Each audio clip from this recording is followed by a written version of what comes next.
de Jesus. Amém.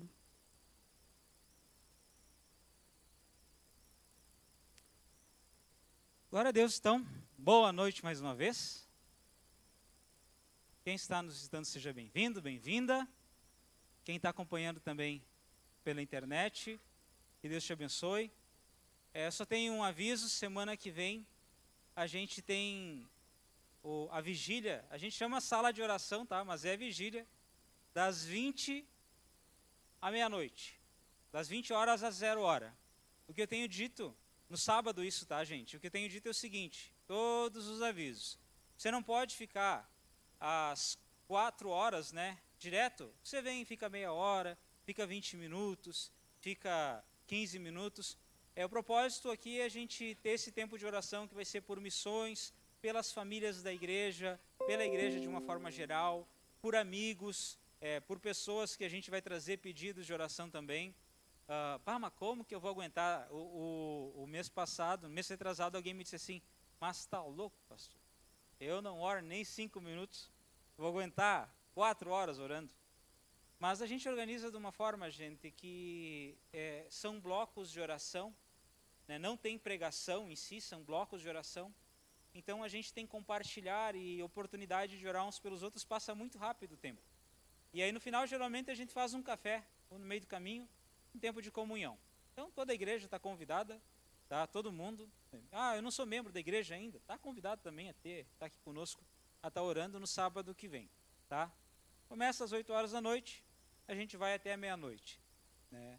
Às vezes passa um pouquinho, porque o pessoal fica conversando depois, mas está tudo bem, tá? No próximo sábado. Abre sua Bíblia aí em Atos 8. Eu vou citar Atos 1 também, mas você já deve ter memorizado o texto. Irmãos, então, para contextualizar, nós estamos nessa série, Igreja Viva, Igreja que Vai.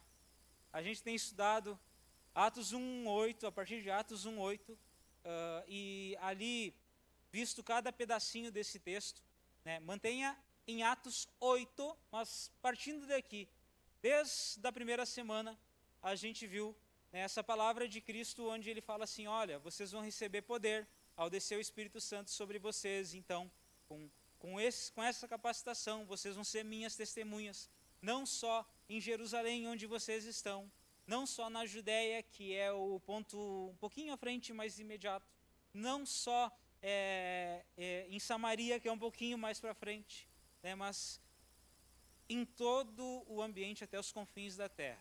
E a gente lê esse texto e tem tanta coisa que a gente passa batido, porque é um texto tão curtinho, e talvez você já tenha memorizado, e aí a gente está vendo tudo que tem de implicância nesse texto até aqui, né? Alguém já falou, um autor certa vez, que Atos, o livro de Atos poderia ter o título também de Atos do Espírito, porque fala muito do Espírito Santo, e mais uma vez, essa noite eu vou falar bastante acerca do Espírito Santo. E nessa noite a ideia é falar sobre Samaria, gente. A gente já falou lá sobre a partida de Jerusalém, e quando falou também do poder do Espírito Santo, a gente falou não só a questão de você ir, mas num dos cultos, a questão de descansar em Jesus, né? A importância da gente aprender em descansar, repousar em Cristo, se arrepender dos pecados e descansar com tudo que a gente tem em Jesus. Às vezes a gente está tão ansioso com tudo e não consegue repousar o nosso coração de fato nele. Depois a gente falou ali Jerusalém, né, o nosso ponto imediato, mas a ideia nessa noite é pensar em Samaria. Mas antes disso eu quero que tu imagine, tu pense comigo um local onde houvesse uma ponte. Eu não sei se alguém aqui já foi para a Argentina, provavelmente alguém já foi, tem ali o Rio Uruguai, mas imagina que houvesse uma ponte ali. Só que em todo o tempo, mesmo tendo essa ponte, o pessoal não cruzasse a ponte. E ali anos passassem e essas duas comunidades vivessem separadas. A gente sabe que até tem essa rixa do brasileiro com o argentino, principalmente no futebol, né? Na Copa do Mundo, agora os irmãos que sabiam que eu estava torcendo para a Argentina, até alguns me puxavam a orelha, né? Por causa dessa rixa. Mas imagina isso um ambiente real, onde tem uma rixa, onde as pessoas vivem isoladas e tem uma ponte de um local para o outro, mas ninguém quer saber de cruzar essa bendita ponte. Não porque seja impossível, mas porque tem história antiga, história de briga, história de discussão. E aí o povo acaba vivendo assim, ó, eles lá e nós aqui. Assim era mais ou menos a ideia de Samaria com relação ao povo de Jerusalém. Só que um dia, alguém resolve cruzar a ponte e acaba descobrindo que do outro lado tem pessoas com histórias, com dores, com dilemas, pessoas que precisavam de esperança também.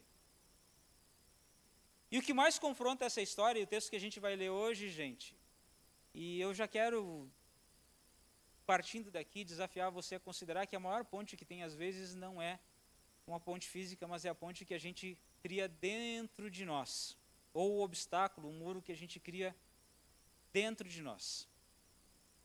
No contexto aqui, entre samaritanos e judeus, o contexto histórico é que lá na época dos reis, na época,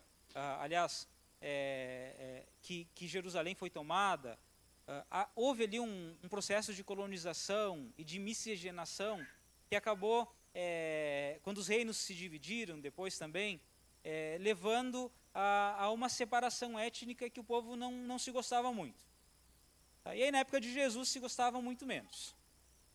Tanto que lá em João 4, quando Jesus conversa com uma mulher samaritana, tem uma crise ali. Jesus conversando com uma mulher samaritana, à beira de um poço, sozinho, os discípulos acham aquele negócio meio estranho. E nesse contexto, quando Jesus Cristo fala assim, olha, vocês vão ir e vão falar para Jerusalém, e vão falar para a Judéia, mas vão falar também para Samaria, é como se Jesus estivesse falando para aquela gente, ou para os discípulos dele, mais ou menos assim, vocês vão receber poder, mas o evangelho que vocês vão levar vai alcançar também aquelas pessoas que tu aprendeste a manter distância, ou que tu prefere manter distância. Em outras palavras, o Deus da Bíblia, ou eu, Jesus Cristo, é como se ele estivesse falando isso, eu vim para te salvar, você que é pecador, mas eu vim também para salvar aquela pessoa que tu acha que não é merecedora, porque ela é mais pecadora que tu talvez, mas eu vim para salvar ela também. É como se Jesus estivesse falando isso. Jesus, mas ela me machucou, a gente tem motivo para se odiar, eu fui lesado, enganado, roubado, alguma coisa assim, ok, mas eu vim para salvar ela também. Mais ou menos é como se Jesus estivesse falando isso quando ele fala de Samaria. E de cara, assim, antes da gente ler, daí, Atos 8, a gente vai reler alguns versículos da semana passada, mas a gente vai adiante. Eu preciso perguntar para ti qual é a tua Samaria. Ou quem você é, porque aqui a gente vai ver dois personagens. Talvez tu pode ser aquela pessoa que está lá em Jerusalém, que se acha tão boa, que tem alguém que tu acha não merecedor da graça do Evangelho. E aí nos teus relacionamentos, tu é alguém tão bom diante de Deus, e aí perto de ti tu pensa que existe alguém que não merece perdão. Ou talvez tu é alguém como a mulher samaritana, que não se acha digno da graça de Deus. E que vai para a beira de um poço ao meio-dia sozinho, porque se acha tão pecador ou pecadora que prefere andar só.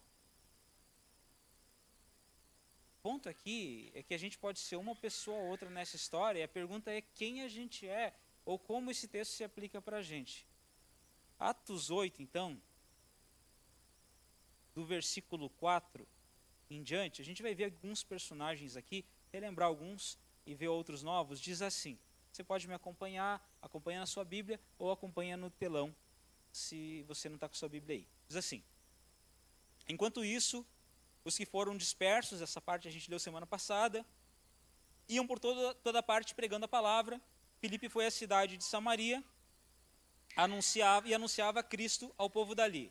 As multidões unânimes davam atenção às coisas que Filipe dizia, ouvindo-as e vendo os sinais que ele fazia. Pois os espíritos imundos, gritando em alta voz, saíam de muitos que estavam possuídos por eles. E muitos paralíticos e coxos foram curados, e houve grande alegria naquela cidade. Havia naquela cidade um homem chamado Simão, que praticava artes mágicas e deixava o povo de Samaria admirado. Dizia ser alguém muito importante, e todos lhe davam ouvidos do menor ao maior, dizendo, esse homem é o poder de Deus, chamado o grande poder. Davam atenção a ele, porque durante muito tempo os havia impressionado com as suas artes mágicas. Quando, porém, deram crédito a Filipe, que os evangelizava a respeito do reino de Deus e do nome de Jesus Cristo, iam sendo batizados, tanto homens quanto mulheres. O próprio Simão abraçou a fé e, tendo sido batizado, acompanhava Filipe de perto, observando, extasiado, os sinais e grandes milagres praticados. Quando os apóstolos que estavam em Jerusalém ouviram que o povo de Samaria tinha recebido a palavra de Deus, enviaram-lhes Pedro e João. Chegando ali, oraram por eles para que recebessem o Espírito Santo, pois o Espírito ainda não havia descido sobre nenhum deles. Tinham apenas sido batizados em nome do Senhor Jesus. Então lhes impuseram as mãos e eles receberam o Espírito Santo. Quando Simão viu que pelo fato de os apóstolos imporem as mãos era concedido o Espírito Santo, ofereceu-lhes dinheiro, dizendo: deem também a mim esse poder, para que a pessoa sobre a qual eu impuser as mãos receba o Espírito Santo. Mas Pedro respondeu: que o seu dinheiro seja destruído junto com você, pois você pensou que com ele poderia adquirir o dom de Deus. Não existe porção nem parte para você nesse ministério, porque o seu coração não é reto diante de Deus. Portanto, arrependa-se desse mal e ore ao Senhor. Talvez ele o perdoe por esse intento do seu coração, pois vejo que você está cheio de inveja e preso em sua maldade. Simão disse aos apóstolos: peço que vocês orem ao Senhor por mim, para que não me sobrevenha nada do que vocês disseram. Eles, porém, tendo dado o seu testemunho e pregado a palavra do Senhor, voltaram a Jerusalém e evangelizavam muitas aldeias dos samaritanos. Eu só quero orar com você mais uma vez, e aí a gente vai rever alguns tópicos da semana passada e entrar de fato nesse texto. Pai, mais uma vez eu te agradeço por essa noite, e o que eu peço, Deus, é que o Senhor fale profundamente conosco, que nos desafie, Pai, nos tire não só da nossa zona de conforto, mas principalmente nos incomode a respeito da nossa relação contigo, Deus. Nós precisamos cada vez mais nos aproximar do Senhor, sermos transformados por Ti e cada vez menos viver uma religiosidade vazia e cada vez mais viver, Deus, viver contigo, intimamente contigo, Deus. Viver sobre a Tua graça, sobre o Teu poder, em nome santo de Jesus. Amém. Então, irmãos, relembrando, semana passada, então tem a questão 8.4 ali, Judeia, dispersão, proclamação, expansão. A igreja acaba descobrindo que aquilo que tecnicamente seria uma crise, Deus muda e a soberania dele não falha. A ação de Deus. Deus pode transformar qualquer crise em oportunidade missionária. Um dos tópicos da semana passada, gente. Missão não depende de circunstância ideal. Guarda isso, por favor, era um dos pontos. Às vezes a gente fica pensando assim, como eu queria que Deus mudasse a minha vida, como eu queria ser usado por Deus. Então, quando as coisas mudarem, eu vou ser usado por Deus. Não existe isso. Enquanto tu esperar por mais recurso, por mais pessoa, por mais estrutura, por mais segurança, por mais preparo, por melhor condição, tu não vai sair do lugar. Tá? O ponto, se você tem Jesus como Senhor, você tem tudo. Não quer dizer que você tem que ser irresponsável, tá? Mas a primeira coisa é Jesus, é simples demais. Não tem que pagar nada, você não precisa fazer um propósito maluco, pagar uma promessa. Esses dias eu vi um ato religioso que algumas pessoas beijavam um crânio. Por favor, você não precisa fazer isso. Bíblia e oração, simples demais. Simples demais. Mateus capítulo 7, versículo 7, Jesus Cristo fala assim, peçam a mim e eu vou responder. Oração, é simples. Tá? Então, mas eu queria que, o dia que algo tremendo acontecer, eu vou fazer. Não. Você começa de onde você está. Eu quero mudar, eu quero que Deus faça algo sobrenatural para mim mudar. Dobra o joelho em casa, começa ali simples, pede ajuda para um irmão, para uma irmã. Isso é o básico, é o que o texto nos ensina de saída. Eles não tinham nada de sobrenatural no sentido assim de muito recurso. Tá? A segunda coisa que a gente aprende, no versículo 5, que eu já li, é que Filipe, ele não saiu falando acerca dele, mas de Jesus. Eu conversei com uma irmã de outra cidade esses dias, um casal muito querido, e eles comentavam, eles viveram uma troca de congregação, assim, de igreja, de denominação, e a crise que eles tiveram porque eles estavam numa denominação que era tudo assim, eu estou aqui porque o pastor mudou a minha vida, o pastor... Foge, é laço. Jesus, lógico, eu sou pastor, estou aqui, você pode se dar bem comigo e eu me dou bem com os irmãos e glória a Deus por isso. Mas Cristo e Ele proclamado, esse tem que ser o cerne, gente. Se fugir disso, é ruim, está dando ruim. Tá? Cristo tem que ser Jesus acima de todas as coisas. Qualquer movimento que tira o nome de Jesus e coloca algum outro critério no meio, assim, tira Jesus e bota qualquer coisa no meio do caminho, foge. É simples demais de novo. Tá? Jesus. E no contexto aqui, a gente falou semana passada, Filipe não levou uma ideia, ele não levou valores legais, ele não levou uma experiência religiosa, um modelo. Jesus. Ele tornou Jesus conhecido. Outra coisa que a gente viu semana passada, né, quando fala, verso 6, que as multidões se maravilhavam. A igreja prega a palavra de Cristo e precisa ter, e você precisa ter, se você crê em Cristo, uma expectativa de poder, palavra e poder. Vou relembrar essa história para você, alguns irmãos já sabem. Se repetiu esses dias casualmente. Faz uns anos não, 2 anos atrás, a Maria Eduarda acha uma tarântula desse tamanho, bota a tarântula num pote, cestinha da bicicleta e sai pelo bairro a passear com o bicho. Aí bate na casa do vizinho. Olha aqui, fulano, o que eu achei. O guri olha aquela aranha, sabe que a tarântula é aquelas caranguejeiras, peluda grande, né? Ela não tem medo, gente, ela pega na mão. O menino olhou e desmaiou, porque ele tinha fobia, tá? Fobia, guarda essa palavrinha, fobia.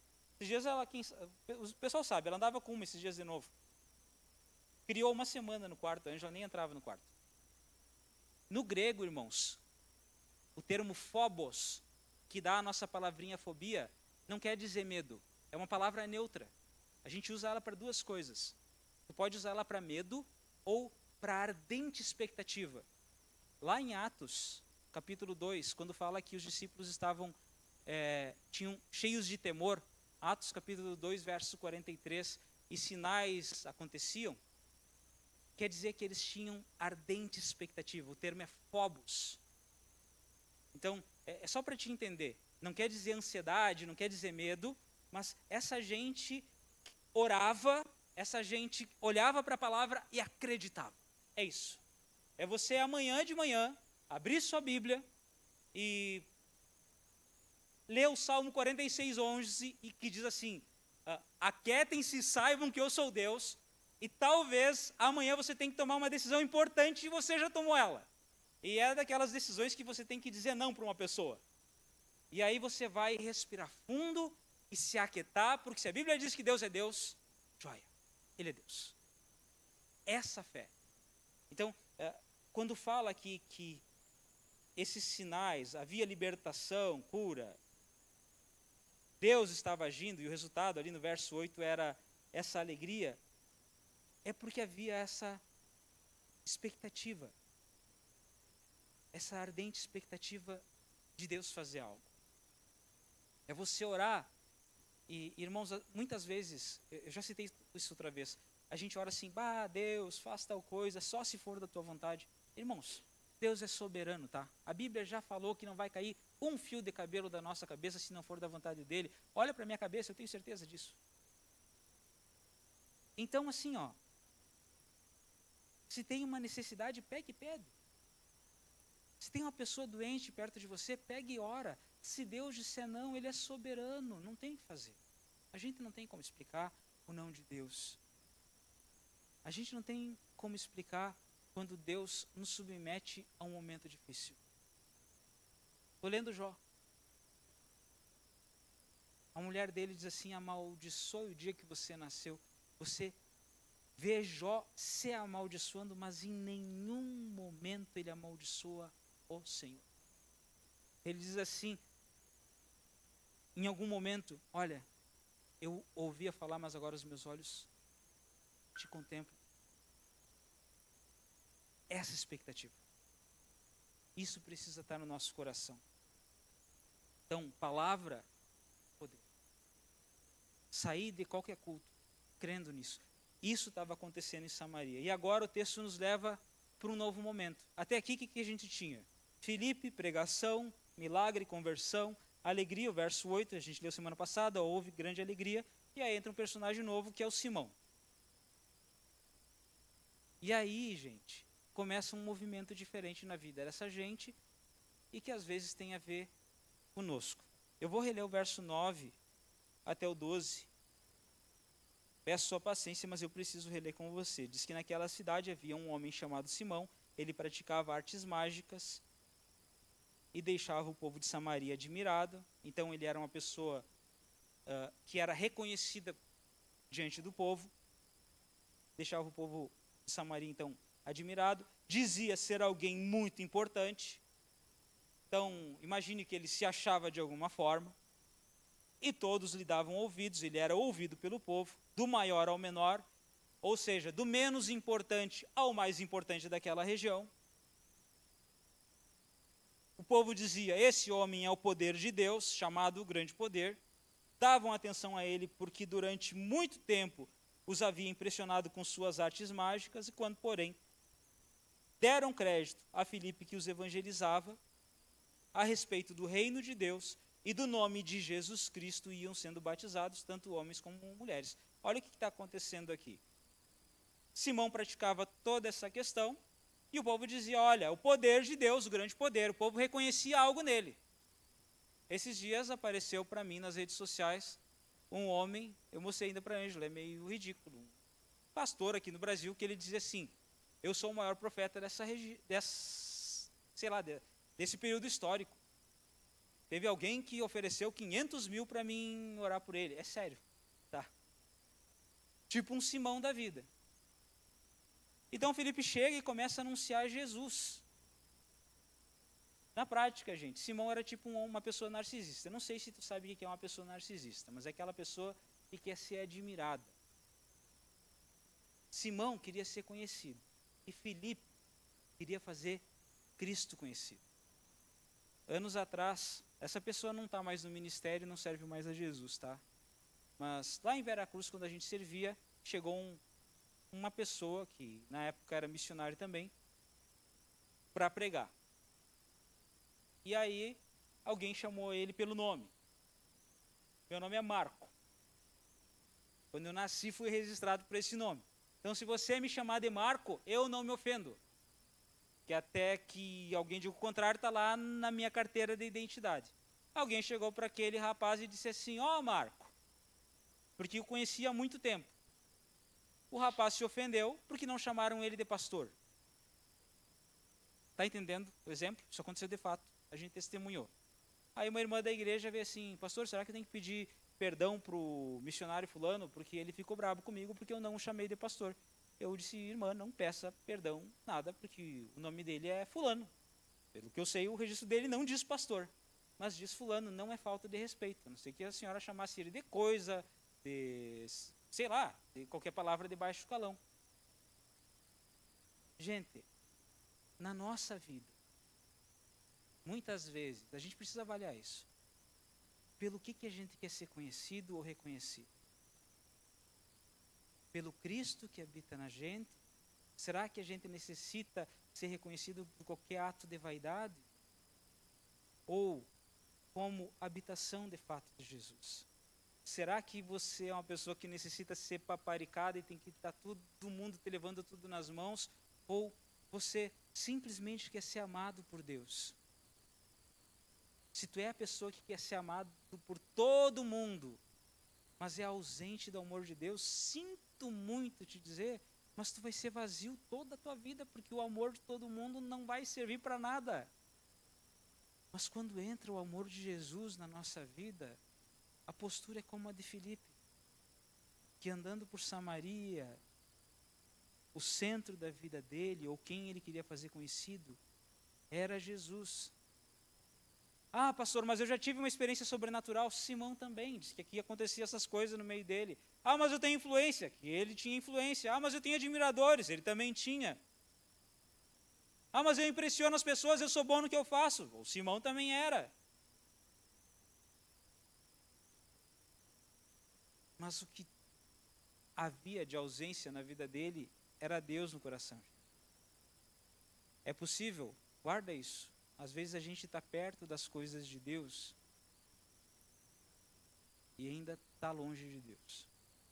Citei João 4. Na conversa com a mulher samaritana, Jesus Cristo fala assim para ela: vocês adoram o que não conhecem. Isso faz parte de outra série de sermões. E eu perguntei semana passada: mas a quem você adora? Ah, eu adoro o Deus que me dá coisas. A pessoa que vai lá e mata um frango numa encruzilhada adora um Deus que dá coisas também.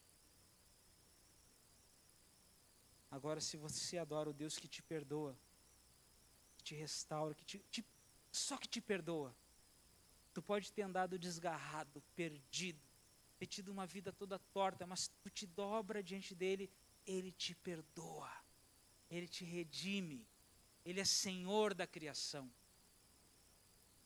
Ele tem tudo.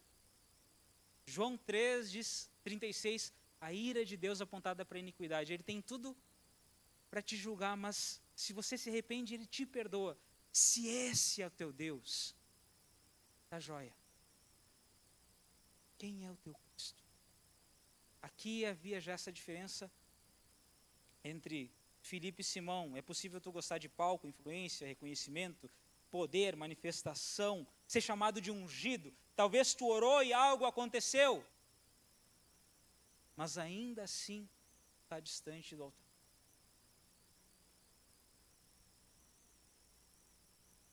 Essa é uma explicação espiritual porque às vezes a gente vê tanta denominação cristã que o cara é um picareta e está lá cheio de gente. Gente, sucesso e julgamento também. Ah, mas o fulano é um picareta, você faz de cristão e está só se dando bem na vida. Hebreus fala que terrível coisa é cair nas mãos do Deus vivo. A Bíblia também diz que de Deus não se escarnece e aquilo que o homem semear também colherá. Deus não é um bandido, gente. Deus é bom e Ele nos alerta de todas essas coisas. É a história que eu já contei outra vez do senhor que eu conheci, que era diabético e seguia comendo doce pra caramba. Infelizmente ele morreu sem as duas pernas. Mas conscientemente, uma vez eu encontrei com ele, ele me disse assim, ele comendo um monte de doce. Fulano, comendo doce. É vitamina, pastor. Na vida com Deus é assim. Ah, mas eu faço tudo errado e está tudo bem. Você está escolhendo o caminho. Simão estava escolhendo um caminho. Não é porque você acha que Deus está provando o seu caminho que está tudo bem. A pergunta aqui, logo, não é se você gosta da manifestação do poder de Deus, mas para quem aponta o que está acontecendo na sua vida. Se para o seu umbigo, para você ou se para Deus. Filipe estava dizendo, olhe para Cristo, e o Simão dizendo, olhem para mim. Quer um exemplo de dizer, olhem para mim? Pensa aí no seu relacionamento para quem é casado. Uma forma de dizer que, olhem para mim, eu tenho razão, é quando o negócio está complicado e eu digo que quem está errado é o outro. Aí eu tenho razão. Olha para mim que eu estou certo. Vamos esquecer casamento. Vamos pensar em relacionamento de pai e filho. Mesma coisa. Só porque eu sou mais velho eu tenho que estar certo e minhas filhas erradas. Mas e quando eu sou um grosso?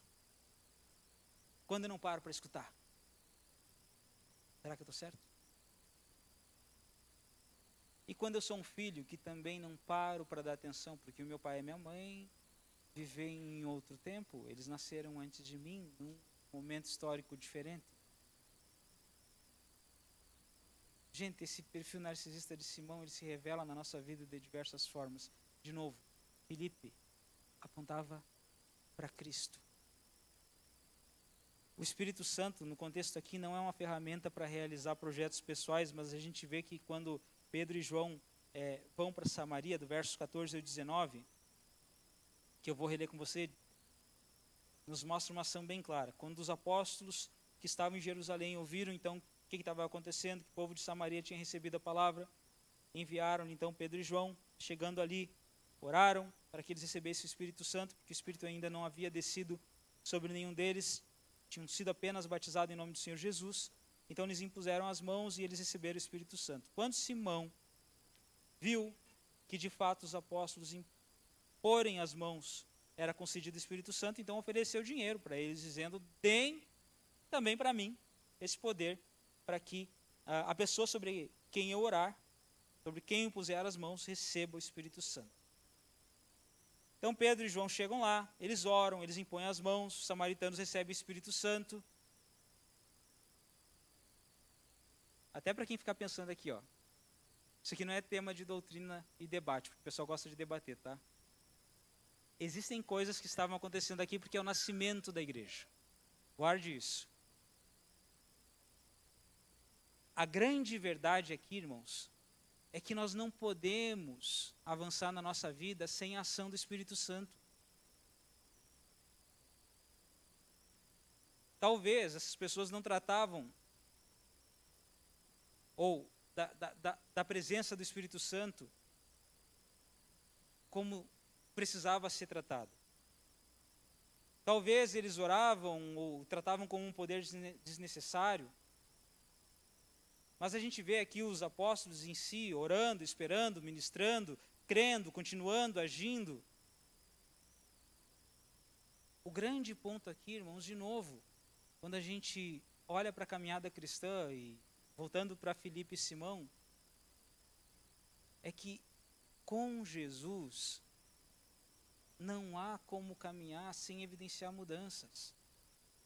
Simão quer comprar a mudança. Versículo 18 e 19 tornam evidente isso. Eu conheci Jesus, agora eu vou ir na igreja e eu vou, vou dar uma oferta melhor, fazer um propósito para que o meu coração mude. Não vai dar ruim. Gálatas, quando fala do fruto do Espírito, fala de uma evidência que vem do seu coração. Isso é evidência de que você se rendeu, você tem um dono. Deus te chama não para ser um voluntário, mas um servo. Eu sei que a gente usa o termo voluntário na igreja porque é um termo moderno, joia. Mas biblicamente, ou você serve ou não serve. O termo bíblico é doulos, escravo. Você tem um dono, Jesus. A ideia é simples, gente. Parece duro, mas pensa comigo, se você tem um dono, aquele dono zela por você. Assim era Filipe, assim era Pedro, assim era João. Então, o primeiro erro aqui, no contexto, pensando no Simão, seria querer comprar o dom do Espírito Santo para, produzir espetáculo, manipulação, alguma coisa assim. Ou o outro erro seria, para alguns, rejeitar a atuação do Espírito Santo por causa de abuso. Pensando de forma moderna, antes eu conversava com um irmão aqui, a gente estuda às vezes teologia e não quer, e tem medo de falar do Espírito Santo. O ponto bíblico, gente, o caminho bíblico, expectativa, submissão, Cristo, poder, entender que eu não compro nada, mas se eu me submeto a Deus e aponto para Cristo, me coloco diante dele, me disponho, me reconheço como fraco, frágil. A Bíblia fala que Deus escolhe as coisas loucas do mundo. E quando eu sou fraco, aí Deus se mostra forte em mim. De novo, nessa história toda, quem eu sou? Será que eu sou Simão? Quem tu é? A pessoa que está sempre certa e quer o poder? E quer aparecer? Ou, melhor, será que tu te vê hoje como um samaritano indigno do Espírito, indigno da graça, indigno da glória, indigno da misericórdia? Ou pela misericórdia de Deus você está no caminho de Filipe, levando essa mensagem.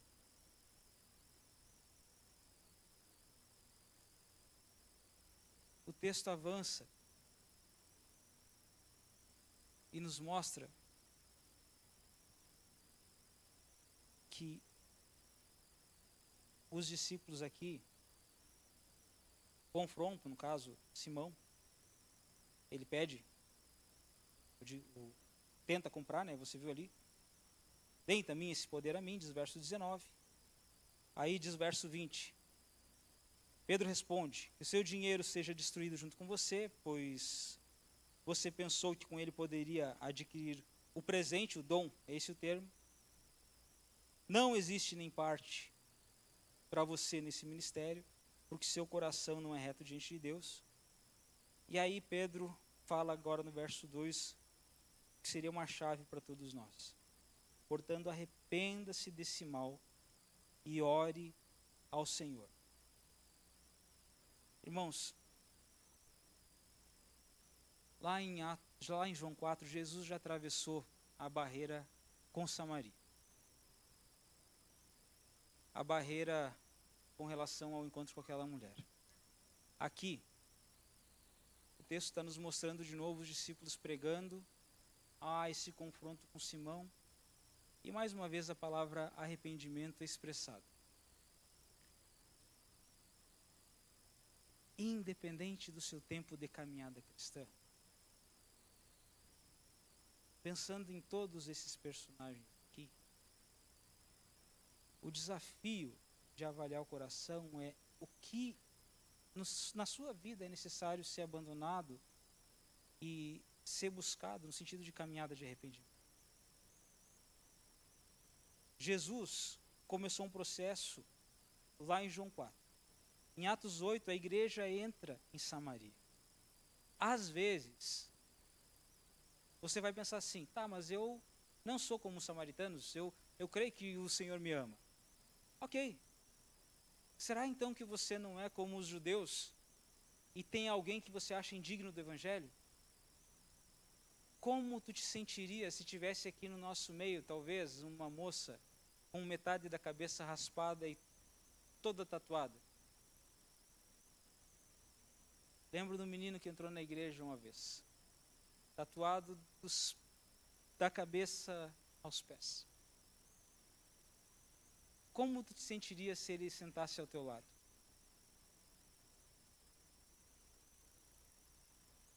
Às vezes, o samaritano é a pessoa que está pertinho da gente, na nossa rua.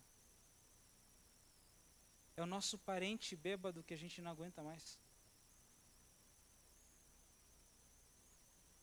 É o vizinho que é chato pra caramba, ou aquele teu chefe é insuportável. E eu não estou dizendo que tu tem que ir lá e bater na casa da pessoa. Mas e se tu orar por ela? E se o samaritano for aquela pessoa que politicamente pensa diferente de ti e tu não quer nem conversar com ela agora, porque agora vai ser difícil?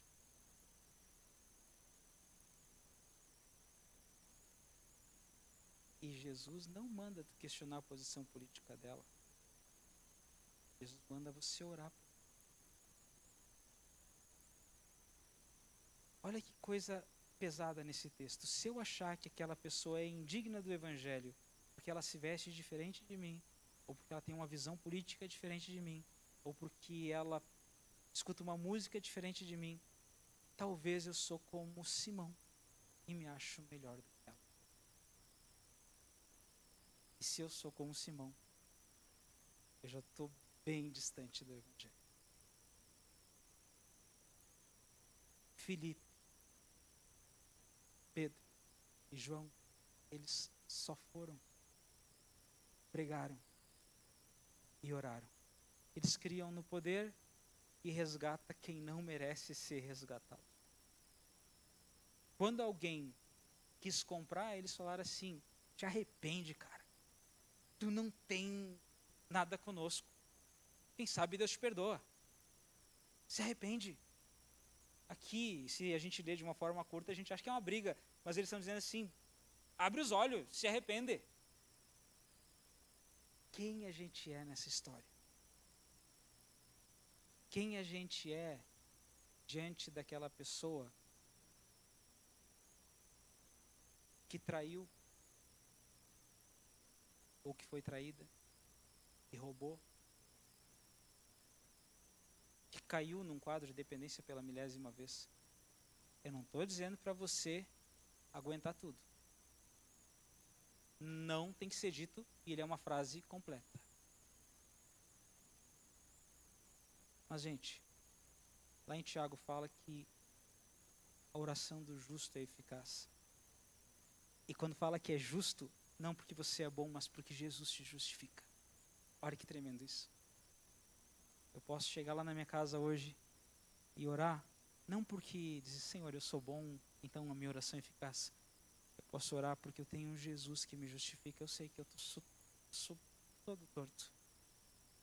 Mas eu posso chegar e dizer, Jesus, tu me justifica. Tu me perdoa, tu me cura. Qual é a tua Samaria? Qual é a tua Samaria? Ou quem tu é nessa história? Talvez se tu tem um pouquinho de Simão na tua vida, o chamado é de se arrepender. Simão aqui, e aí eu quero orar com você. Talvez é aquela pessoa que queria fazer mais para o Senhor, para se sentir amado. Sabe, fazer muita coisa para Jesus, para Ele me amar mais. No Evangelho,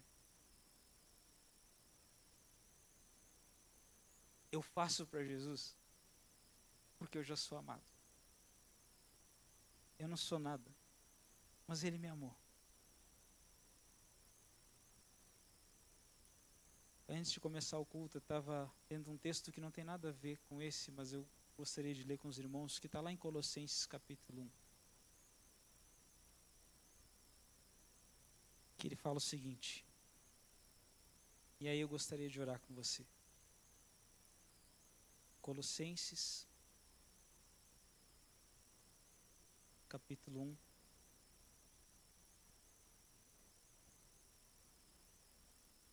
Diz assim, versículo 13, Ele nos libertou do poder das trevas e nos transportou para o reino do seu Filho amado, em quem temos redenção, a remissão dos pecados. Um dia, todos nós, a Bíblia diz que todos pecaram. A mesma Bíblia fala que esse Cristo tem o poder de te transportar de um reino para outro. Eu posso ser orgulhoso e dizer assim, eu não tenho nada a ver com Simão, eu sou tão bom que não tem Samaria nenhuma perto de mim, e tampouco sou que nem samaritano, e eu sou tão perfeito como Filipe, joia. Ou eu posso sair daqui disposto a ler um salmo que diz assim, sonda-me, Senhor, conhece meu coração. E pensar talvez na pessoa que eu não quero perdoar. Que tem áreas que eu vou agir como Simão. Deus conhece minha vaidade. E pedir para Deus ir me moldando, me quebrando, porque eu quero fazer dele conhecido. Eu posso sair daqui e talvez eu não vou pensar em Samaria nenhuma, eu vou pensar no meu casamento e vou assumir o BO, eu vou ver que tem coisas que são difíceis e que eu não estou mudando. Em vez de botar a culpa na minha esposa, por que eu não olho para mim e assumo a responsabilidade?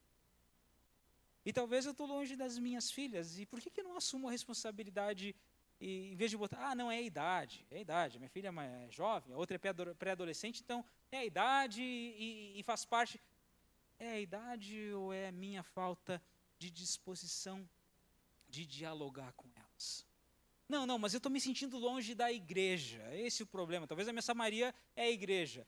Mas será que eu estou longe da igreja porque também eu sou orgulhoso e eu não tenho a capacidade de olhar para qualquer irmão e dizer assim, vamos tomar um chimarrão? E lá no início falava que não precisa de recurso, foi uma das coisas que eu citei.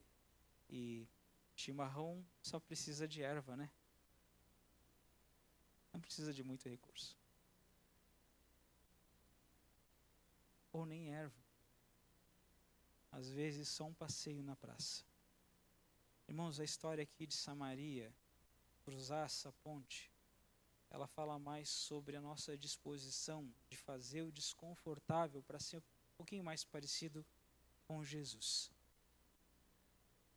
O bônus é a manifestação de poder. Não é sobre ser pentecostal ou tradicional, mas sobre viver, desfrutar da graça do poder de Deus.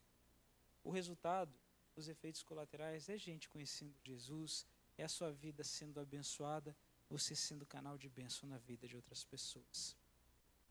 Meu desafio para você hoje é avalie sua vida à luz dessa história.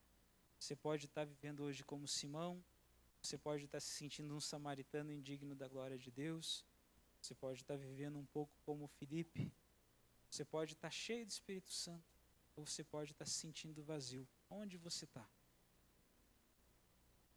Termino com o desafio de Pedro e João para Simão. Se algo está errado, só te arrepende.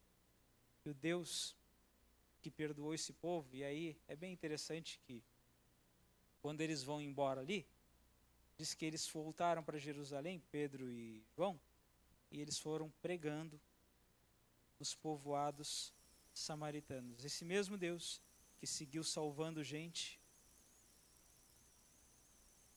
é o Deus que hoje está aqui para resgatar o nosso coração, para nos transformar e nos despertar, para a gente ser a igreja viva, a igreja aqui. Vamos orar? Em pé? O povo do louvor já pode estar vindo. Senhor Deus, em nome de Jesus, eu te louvo por essa noite e tua palavra é viva, é santa, Pai. Eu peço só que o Senhor tome os nossos corações e nos encha de esperança, de graça. O Senhor nos molde, nos mude, nos transforme. Esteja abençoando, Deus, cada uma das pessoas que estão aqui, Deus. Pai, nos usa para a glória do Teu nome. Se existem áreas que carecem de arrependimento, Deus, o Senhor que sonda o coração, esteja operando quebrantamento, Deus. Nós precisamos de avivamento, Deus. Não um avivamento emocional, meramente emotivo, mas um avivamento que gera cura, quebrantamento, que aponta para o Senhor. Toma essa igreja nas Tuas mãos, toma esse povo nas Tuas mãos. Leva-nos, Deus, nos molda para que cada vez mais a gente fique parecido com o Senhor, ó Deus. Toma, Deus, essa semana que se abre diante de Ti, Deus. De modo que cada dia, Deus, a gente possa ser instrumento do Senhor dentro do nosso lar, dentro do ambiente de trabalho que a gente está inserido ali, Deus. Nos locais onde a gente circula. Baixando a guarda sem vaidade, Deus. Pedindo ajuda quando necessário. Buscando a Tua face, Deus, anunciando a Ti, no nome santo de Jesus, Pai. Amém. Assim como nós estamos, vamos engrandecer o nome do Senhor. E nós possamos levar essa palavra no nosso coração e nos arrependermos daquilo que a gente precisa. E que essa palavra não seja a palavra somente do nosso domingo, mas seja da segunda, terça, quarta, né? Que Deus possa nos moldar e nos mostrar o que temos precisado dele.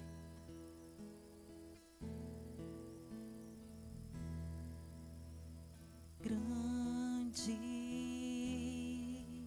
é o Senhor e muito digno de louvor. Na cidade do nosso Deus, seu santo monte,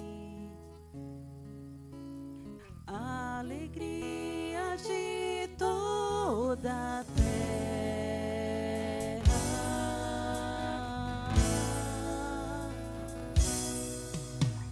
Grande é o Senhor em quem nós temos a vitória e que nos ajuda contra o inimigo. diante dele nos prostramos.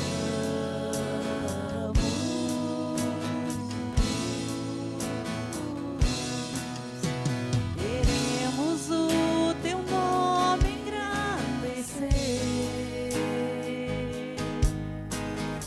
e agradecer-te por tua obra em nossas vidas.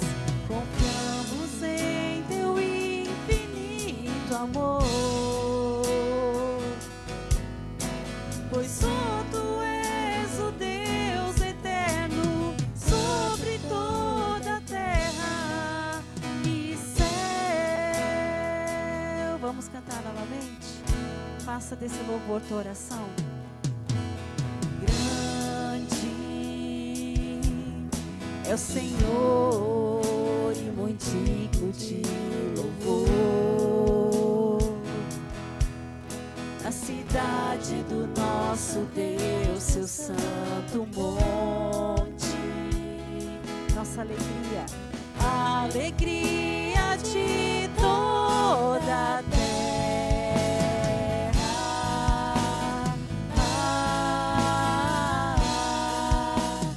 Grande é o Senhor em quem nós temos a vitória e que nos ajuda contra o inimigo. Se prostre, por isso diante dele nos prostramos.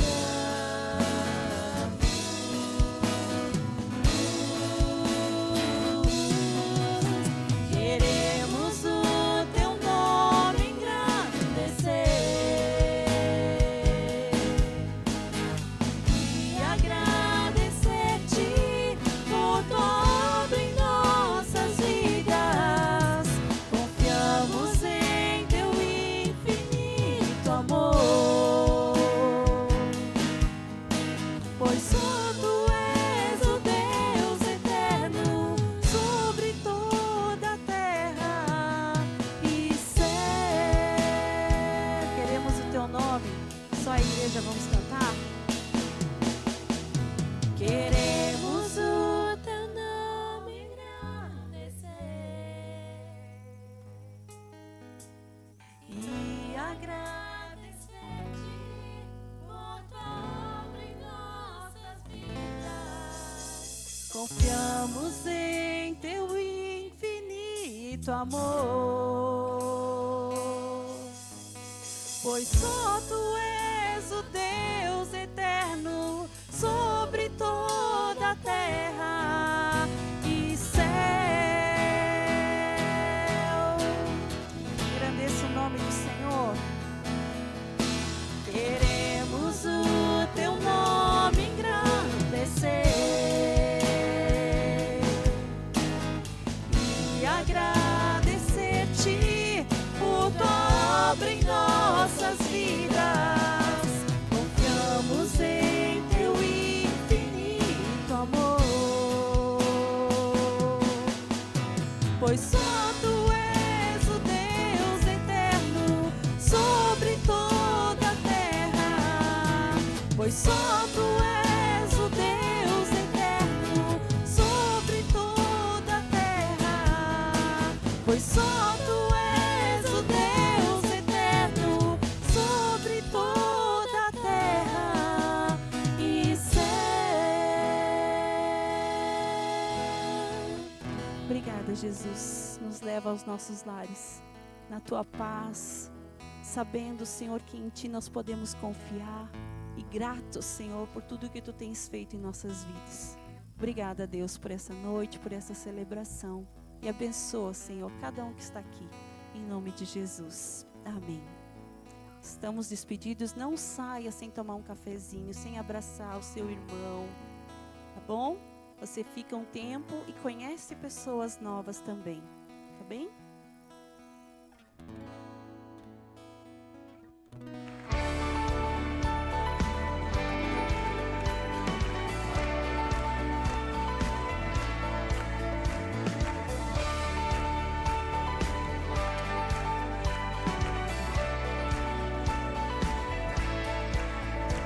las cadenas de la muerte me quitó.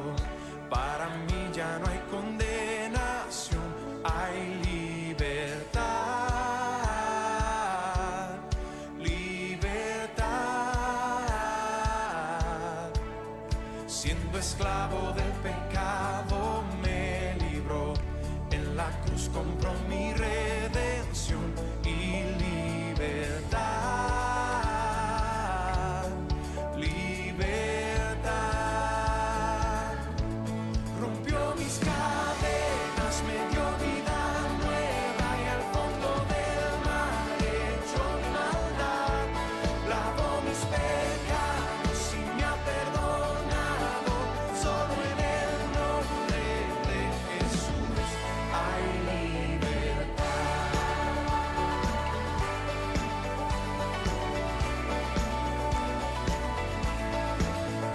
Yo proclamo que la cruz por mí murió y cambió mi duro corazón por libertad,